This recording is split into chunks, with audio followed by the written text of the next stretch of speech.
Good evening friends, मैं अमर आपके अपने यूट्यूब चैनल अमर जीएस क्लासेस में हार्दिक स्वागत करता हूं। आज नए स्थान पर नए वीडियो के साथ। फिलहाल मैं बता दूं, मैं इस समय लखनऊ में हूं और लखनऊ के इको गार्डन में हूं। लखनऊ की इको गार्डन की स्थिति देखा जाए तो ये चारबाग से आप आएंगे नहरिया 7-8 किलोमीटर के डिस्टेंस पे है। वहाँ से 3 किलोमीटर के डिस्टेंस पे ई रिक्शा चाहे आपको ऑटो मिलेगा और आप इको गार्डन में आ सकते हैं। इको गार्डन की बात की जाए तो ये बसपा सरकार के द्वारा माननीय काशीराम जी की स्मृति में बनवाया गया था। फिलहाल मैं लखनऊ में हूं तो लखनऊ का इतिहास बताना ये मेरा फ़र्ज है अपने दर्शकों को। लखनऊ की बात की जाए तो लखनऊ ये गोमती रिवर के किनारे पे बसा हुआ एक खूबसूरत शहर है। गोमती रिवर, यही गोमती नदी ये पीलीभीत के फुल्लर झील से निकलती है और जाके गाजीपुर में गंगा से मिल जाती है।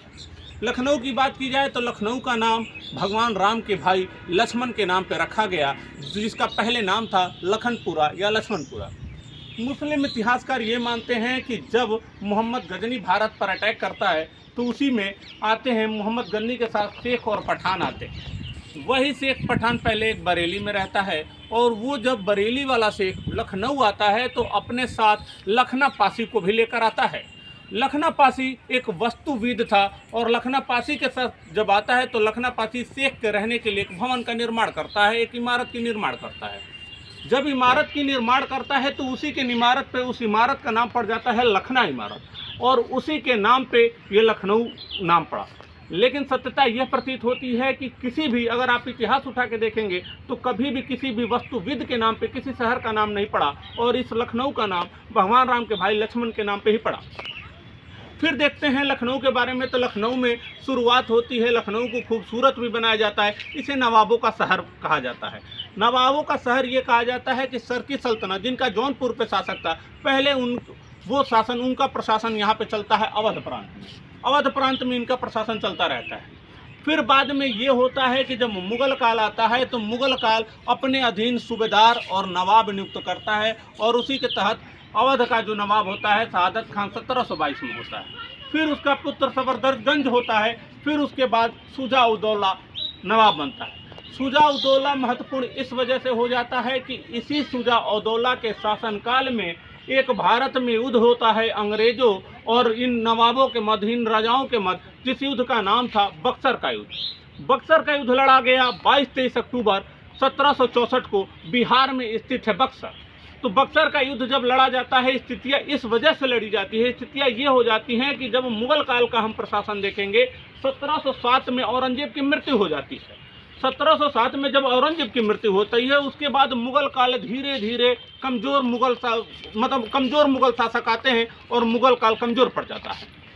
उसी में जब एक मुगल शासक आता है शाह आलम द्वितीय जब मुगल शासक आ जाता है और यहाँ पे क्या करता है, एक कमज़ोर शासक रहता है। ठीक उसी समय अंग्रेज़ों का विवाद हो जाता है बंगाल के मीर कासिम से।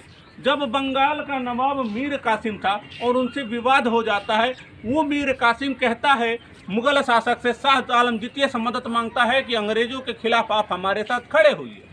शाह आलम द्वितीय कहते हैं चलिए भाई ठीक है, मैं खड़ा हूँ।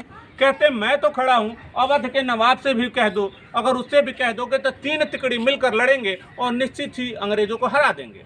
इस तरीके से तीनों लोग मिलकर, यानी कि शाह आलम द्वितीय, मुगल शासक शाह आलम द्वितीय और अवध के नवाब शुजा उदौला और बंगाल के मीर कासिम, तीनों लोग मिलकर 22 अक्टूबर को बक्सर के मैदान में आते हैं अंग्रेज़ों के सामने। अंग्रेज़ों के सामने जब ये आते हैं और यहाँ पे एक भयंकर युद्ध होता है जिसको इतिहास प्रसिद्ध एक युद्ध होता है जिसे बक्सर का युद्ध कहा जाता है। एग्जाम में कई बार क्वेश्चन भी आए हैं कि बक्सर का युद्ध कब हुआ था, किसके किसके मध्य हुआ था, आपको क्लियर हो गया होगा।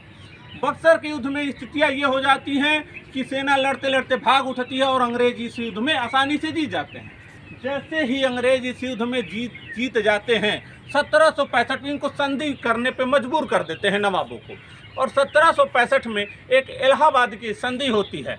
उसी इलाहाबाद के संधि के तहत होता ये है कि जो शुजा उदौला था, जो यहाँ का नवाब था, उसको 50,000 रुपये देने पड़ते हैं अंग्रेज़ों को। उसके बाद क्या होता है, आसफ उदौला जब नवाब आता है उसके बाद अंग्रेज़ों का हस्तक्षेप शुरू हो जाता है और नवाबों की स्थितियाँ थोड़ी कमज़ोर हो जाती हैं। जब आसफ उदौला नवाब आता है तो ये क्या करता है, राजधानी परिवर्तन करता है। राजधानी उठा के परिवर्तन करता है आपका फैजाबाद से आके लखनऊ शिफ्ट कर देता है।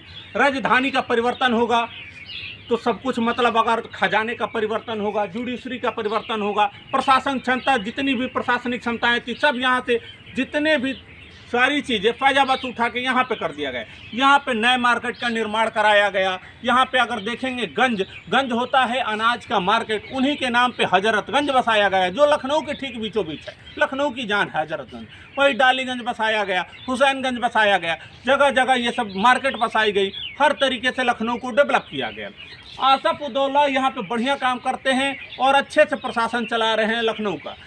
अब आसफ उदौला के बाद जो भी नवाब अब धीरे धीरे आते हैं, ये राजधानी परिवर्तन कर देते हैं और उसके बाद जितने भी नवाब आते हैं भूख बिलासी वाले नवाब आते हैं और इससे नवाबों का थोड़ा सा डिक्लाइन शुरू हो जाता है और नवाबों का प्रशासन कमज़ोर पड़ने लग रहा। उसके बाद स्थितियाँ ये पैदा होती हैं कि वाजिद अली शाह जब बनते हैं उस समय भारत में गवर्नर जनरल आता है जिसका नाम था लॉर्ड डलहौजी। लॉर्ड डलहौजी का शासनकाल था 1848 से लेकर 1856 तक। लॉर्ड डलहौजी के बारे में देखा जाए तो लॉर्ड डलहौजी मात्र 36 वर्ष की अवस्था में यहाँ पे भारत में गवर्नर जनरल बनकर आता है, जो कि सबसे नवयुवक गवर्नर जनरल था। फिर देखा जाए नवयुवक गवर्नर जनरल था। उसके बाद देखा जाए तो लॉर्ड वेलेजली आया था। जो लॉर्ड वेलेजली था उसका टाइम पीरियड था 1798 से लेकर 1805, जो 37 साल का था। अब यहाँ पे जब जैसे ही लॉर्ड डलहौजी आता है, लॉर्ड डलहौजी यहाँ पे शासन करने शुरू करता है। यहीं पे अवध के जितने भी कमज़ोर नवाब होते हैं उन्हीं को कुशासन का आधार बना लेता है। कुशासन का आधार बना लेता है और कुशासन का आधार बना के छीन लेता है किसको? अवध को छीन के अंग्रेज़ों की झोली में डाल देता है। उसी समय क्या करता है कि उस समय लॉर्ड डलहौजी ने एक बात कही थी अंग्रेज़ों और इन नवाबों के बारे में कि अवध को तो एक चेरी जैसा है और इसे मैं आसानी से अपने मुंह में डाल सकता हूँ। ये लॉर्ड डलहौजी का कथन था। इस तरीके से नवाबों के द्वारा अवध को छीन लिया गया। ईस्ट इंडिया कंपनी के हाथ में आ गई अवध प्रांत, लखनऊ वाला क्षेत्र अब ईस्ट इंडिया कंपनी के हाथ में आ गया। फिर स्थितियाँ ये होती हैं कि यहाँ पे क्या होता है 1857 में, अब यहाँ पे स्थितियाँ ये हो जाती है कि जब अवध को ले लिया जाता है उसके बाद बेगम हजरत महल आती हैं और 1857 की क्रांति जब शुरू होती है तो 1857 के क्रांति में अहम भूमिका निभाती हैं बेगम हजरत महल। आप देख सकते हो कि 1857 की क्रांति में बेगम हजरत महल के साथ लखनऊ की 70% जनता ने साथ दिया और इस वजह से आप देख सकते हैं बिरजिस कादिर को वो नवाब घोषित कर देती हैं। बिरजिस कादिर को नवाब घोषित करने के बाद यहाँ से विद्रोह कर देती हैं। अंग्रेज क्या करते हैं, लॉर्ड कैनिंग उस समय गवर्नर जनरल रहता है और अंग्रेज इसका विरोध करते हैं और अंग्रेज अपने सेनापति भेजते हैं। यहाँ पे क्या होता है, बेगम हजरत महल भाग जाती हैं, लड़ते हुए भाग जाती हैं और लखनऊ को, अवध को फिर से अंग्रेजों के द्वारा कब्जा कर लिया गया। तो ये रहा 1857 की क्रांति में। रही बात अगर आप देखेंगे यहाँ पे इमामबाड़ा की स्थिति देखेंगे, भूल भुलैया की स्थिति देखेंगे तो उसका इतिहास एक अलग है। उस इतिहास को जानने के लिए मैं दूसरा वीडियो बनाऊंगा। तो ये 1857 की क्रांति सब बता दिया। उसके बाद ये होता है कि अवध पे फिर अंग्रेजों का हस्तक्षेप रहता है। ईस्ट इंडिया कंपनी के बाद फिर ब्रिटिश आते हैं। ईस्ट इंडिया कंपनी आप जानते हैं 1857 के बाद, क्रांति के बाद वहाँ पे ब्रिटिश सरकार द्वारा ये कहा गया कि तुम लोग यहाँ से हट जाओ, अब हम अपने हिसाब से शासन प्रशासन चलाएंगे और ब्रिटिश गवर्नमेंट के हाथ में आ जाती है पूरे भारत की सत्ता। उसके बाद स्थितियाँ ये पैदा होती हैं कि सब ब्रिटिश गवर्नमेंट अपने हिसाब से अवध को चला रहा है। नवाबों का ये सिलसिला ख़त्म होता है, ब्रिटिश गवर्नमेंट अपने हिसाब से चला रहा है। फिर भारत आज़ाद होता है और उत्तर प्रदेश के, स्वतंत्र भारत के और उत्तर प्रदेश के पहले मुख्यमंत्री पंडित गोविंद बल्लभ पंत को नियुक्त किया जाता है। वर्तमान में जो हमारे मुख्यमंत्री हैं माननीय आदित्यनाथ योगी जी मुख्यमंत्री हैं, जिनका जो 2017 में आए थे। और ये वीडियो आपको कैसा लगा हो प्लीज़ इस पे आपका रिव्यू मैं चाहता हूँ और रिव्यू मिलना बहुत ज़रूरी है, क्योंकि आपका रिव्यू, आपका लाइक, आपका सब्सक्राइब, आपके कमेंट मेरे हौसले को बुलंद करते हैं। अगर हौसले बुलंद रहेंगे, नई नई जगह पे ऐसे ही वीडियो आपको मिलते रहेंगे और भी इम्प्रूव करूँगा। जहाँ भी अगर थोड़ी सी त्रुटि हो तो उस पर ध्यान ना देते हुए मुझे क्षमा कीजिएगा। अगर कोई भी कमी आपको लगे तो कमेंट बॉक्स में आप कमेंट कर सकते हैं। मैं इस चीज़ को और इम्प्रूव करने की कोशिश करूँगा। तब तक के लिए धन्यवाद। जय हिंद, जय भारत।